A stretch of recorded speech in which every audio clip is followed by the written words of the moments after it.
আসসালামু আলাইকুম দর্শক বিন্দু, আশা করি আপনারা সবাই ভালো আছেন। আলহামদুলিল্লাহ আমি ভালো আছি। আজকে খামারে বেশ কিছু নতুন কিছু ঢুকছে আপনাদের, যেগুলো এর আগে অনেক কিছু বলছিলাম যে বিটল পোকা, তারপরে আপনার হইতেছে যে কিং কোয়েল, নতুন কিং কোয়েল যে ব্রিডিং চলতেছে সেগুলো ঢুকবে ইনশাআল্লাহ। সবকিছু ঢুকছে টুকিটাকি। আগে কবুতর সেক্টরতে দেখে, যেহেতু আমার কবুতর লাভার, আমার কবুতরটা ভালোবাসে, আমি কবুতরটা আপনার দেখা নিই। দুটো বাচ্চা নামছে মাশাআল্লাহ। আমরা তো আর বউ বেশি না যাই ভাই, আমার ফ্রেন্ড বহুদিন পর আরো ধীরা পাইছি, বুঝছেন? বহুদিন পর লাগুন পাইছি, পাগুলি পেনে নেয় বাচ্চাটা নেয়। আবার আশা করি ইনশাল্লাহ আল্লাহ যদি বাচ্চা রাখে 26 আরতি কিছু করুক, ঠিক আছে? দাপি আসতেছে আমাদের সোমবার মঙ্গলবার ভিতরে ইনশাল্লাহ দাপি লেগে যাবো। তারা আছে কিছু 3% লোক আছে, এটা বলবো যে নাকি নাকি হাটে দেখছে, দেখেন মাশাআল্লাহ।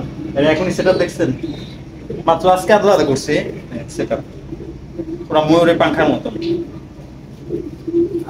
আর একটা জিনিস আপনি দেখেন, ছোট কবুতরের ব্যালেন্স তো হয় না, মানে জিরো আছে, দেখেন দেখছেন, এখনই দেখছেন ব্যালেন্স মাশাআল্লাহ। আবার বললেন যে হাটে দেখছি, কারণ এটা বলার কোনো অপশন নাই, এটা আমার পার্সোনাল ট্যাগ করানো নীরব। এটা হচ্ছে আপনার 19 নম্বর কবুতর, আমার ফোন নাম্বার দেওয়া আছে। এটা আমার পার্সোনাল ট্যাগ করানো, আর যেগুলো ট্যাগ করানো ওগুলো আপনার যেটা বলবেন ওইটাই ঠিক। দুটো বাচ্চা নামছে, এটা আসো ভাই এদিকে। আর হচ্ছে আমাদের কাশ্মীরি বিলাক, যেটা যদিও আমি এটা খেয়াল করিনি, আমার বন্ধু খেয়াল করছে বাসায় এসে, যে বন্ধুটা বাচ্চা ফুটছে মাশাআল্লাহ। আর একটা বাচ্চা ফুটছে, হয়তো দুইটা ফুটবে একসাথে, শুধু আল্লাহ ভরসা। এটা হলো আপনার হলো কাশ্মীর স্যার 1 নম্বর পেয়ারটা। কাশ্মীর স্যার আমার কাছে 3 পেয়ার আছে, ব্ল্যাকি 3 পেয়ার আছে, সিলভার আছে হলো আপনার 2.5 পেয়ার, 3 পেয়ার মিল নাই। এগুলো মোটামুটি কবুতরের আপডেট, আর কবুতর সবাই মোটামুটি আলহামদুলিল্লাহ সবাই সেটআপ নিয়ে নিছে, ঠিক আছে? সবাই সেটআপ নিয়ে, আর এগুলা ফাঁকা, এগুলো ইনশাআল্লাহ ভরে যাবে একদিন। এখন বর্তমান সবাই মোটামুটি টিমের উপরে আছে, সেটআপে আছে। সবাই দোয়া করবেন, আমার জন্য দোয়া করবেন, আল্লাহ তাআলা যেন আমাদের ওই পর্যন্ত পৌঁছাইতে পারি।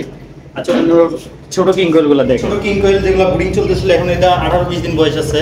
যাদের লাগবে অবশ্যই জানাবেন, যে ছোট কিং কোয়েল গুলা যাদের প্রয়োজন, যারা ব্রিডিং কমপ্লিট চান, এটা ব্রিডিং কমপ্লিট আপনি নিয়ে নরমালি এখন পালতে পারবেন, আবহাওয়ার সাথে মেনটেন করে। খুব সুন্দর মাশাআল্লাহ, এই গ্রেডের বাচ্চা নামছে। আর এগুলো হচ্ছে বিটল পোকা, ঠিক আছে? এগুলা বিটল পোকা, এগুলার নিয়ে একদিন একটা এক্সট্রা পার্সোনাল ভিডিও বানাবো, যে এগুলা দিয়ে কাজ কি, এগুলা কেমনি কি। এটা বিটল পোকা, আর এটা হলো সুপারুম। এর বন্ধু দেখা দাও নিচেরটা, সুপারুমটা, এটা হলো সুপারুম, ঠিক আছে? এটা খুবই জনপ্রিয়, কারণ সুপারুম অ্যাভেলেবেল না, ঠিক আছে? সুপারুম অ্যাভেলেবেল না। আর হচ্ছে আমাদের হলো যে বেলথম মুরগিগুলা মাশাআল্লাহ অনেক বড় হয়ে গেছে, ওরা এখন ডাকে, ওরা এখন বাক শিখছে, ওরা ডাকতেছে। বেলথম মুরগি, জাপানি বেলথম, যেটা সিলভার টেল, সিলভার টেল। আর সবচেয়ে মজার বিষয় হলো এই মানুষকে, সবচেয়ে মজার বিষয় আমাদের এই কিং কোয়েল। আর আগের ভিডিওগুলো বলছিলাম যে আমাদের কিং কোয়েলগুলো ডিম দিছে, এই নিউ অ্যাডাল, সরি, এই যে হচ্ছে একটা ডিম দেখেন, কটু টিকটিকি ডিমের থেকে একটু বড়। এটা বলছিলাম যে নিউ অ্যাডাল, এই পাখিগুলা সবাই বলছিলেন যে এগুলো নাটক, সাজানো কথা, নিউ অ্যাডাল না, ছোট একদম। বাইরে ডিম পারছে, এটা তো আমি নিজে পারি নাই, আমার কোয়েল পাখি পারছে, ঠিক আছে? এগুলো এখন হলো রানিং হয়ে গেছে মাশাআল্লাহ, সবগুলো এখন রানিং। আর যারা ছোট নেন 20 দিন 18 দিন বয়সে নেবেন, অল্প বাজেটে অনেক ভাইরা আছেন যে স্টুডেন্ট ভাই, যে বেশি দামে কিং কোয়েলগুলো কিনতে পারেন না, আপনারা এই চাইলে পরে ব্রিডিং কমপ্লিট এগুলো নিতে পারেন। 18 দিন 20 দিন বয়স, এর ভিতরে মেল ফিমেল যতটুকু চেষ্টা করবো আপনাদেরকে শিওর হয়ে দেওয়ার জন্য, ঠিক আছে? আর এটা আমাদের লফট, এই খাঁচাটা আছে, এই খাঁচাটা কাজ করতেছি, এটা সেটআপ দিলে পরে এখানে কিং কোয়েলের কলোনি দিব, ঠিক আছে? আর এটা আমাদের মেশিন, যাদের জাপানি কোয়েল লাগবে অবশ্যই জানাবেন, যে জাপানি কোয়েলগুলা মাশাআল্লাহ ওগুলা প্রায় 600-800 ডিম ঢোকানো হয়েছে জাপানির, যাদের লাগে অবশ্যই জানাবেন। আর বাচ্চা আছে 2-3 জোড়া বাচ্চা আছে, সবজি রেসার আর ডিজেল বাচ্চা আছে, যাদের বাচ্চা লাগবে অবশ্যই জানাবেন, যে বাচ্চাগুলো লাগবে নিতে পারবেন। তো আজকের আপডেট, ছোট্ট একটা আপডেট এতটুকুই।